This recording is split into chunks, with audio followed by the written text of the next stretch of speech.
ನಮಸ್ಕಾರ ಎಂಪವರ್ ನ್ಯೂಸ್ಗೆ ಸ್ವಾಗತ. ನಾನು ಸುನಿಲ್ ಹೊಸಕೋಟೆ.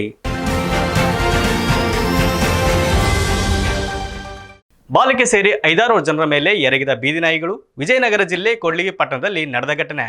ಗಾಯಾಳುಗಳಿಗೆ ಹೆಚ್ಚಿನ ಚಿಕಿತ್ಸೆಗಾಗಿ ಸಾರ್ವಜನಿಕ ಆಸ್ಪತ್ರೆಗೆ ದಾಖಲು ಮಾಡಲಾಗಿದೆ. ವಿಜಯನಗರ ಜಿಲ್ಲೆ ಕೂಡ್ಲಿಗಿ ಪಟ್ಟಣದ 1ನೇ ವಾರ್ಡ್ ಬಸ್ ನಿಲ್ದಾಣ ಹಿಂಭಾಗದಲ್ಲಿ ಬಾಲಕಿ ಸೇರಿದಂತೆ 5-6 ಜನರ ಮೇಲೆರಗಿ ಬೀದಿ ನಾಯಿ ಗಂಭೀರ ಗಾಯಗೊಳಿಸಿದೆ. ಗಾಯಾಳುಗಳು ಸಾರ್ವಜನಿಕ ಆಸ್ಪತ್ರೆಗೆ ತೆರಳಿ ಚಿಕಿತ್ಸೆ ಪಡೆದಿದ್ದು, ನಾಗರಿಕರು ತೀವ್ರ ಆತಂಕದಲ್ಲಿದ್ದಾರೆ. ಬೀದಿ ನಾಯಿ ಏಕಾಏಕಿ ಮಗುವಿನ ಮೇಲೆ ಎರಗಿ ಬಾಲಕಿ ಕತ್ತಿಗೆ ಬಾಯಿ ಹಾಕಿ ಎಳೆದಾಡಿದೆ. ನಂತರ ಬಾಲಕಿ ಸೊಂಟದ ಭಾಗಕ್ಕೆ ತೀವ್ರವಾಗಿ ಗಾಯಗೊಳಿಸಿದೆ. ಸದ್ಯ ಪಟ್ಟಣದ ಎಲ್ಲ ವಾರ್ಡ್ಗಳ ನಾಗರಿಕರು ಭಯಭೀತರಾಗಿದ್ದಾರೆ.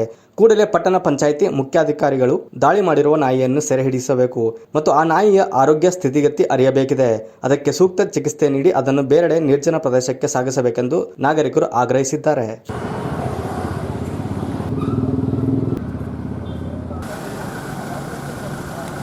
ಇದಿಷ್ಟು ಈ ಹೊತ್ತಿನ ಸುದ್ದಿ. ನಿರಂತರ ಸುದ್ದಿಗಾಗಿ ನೋಡ್ತಾ ಇರಿ ಎಂಪವರ್ ನ್ಯೂಸ್. ನಮಸ್ಕಾರ.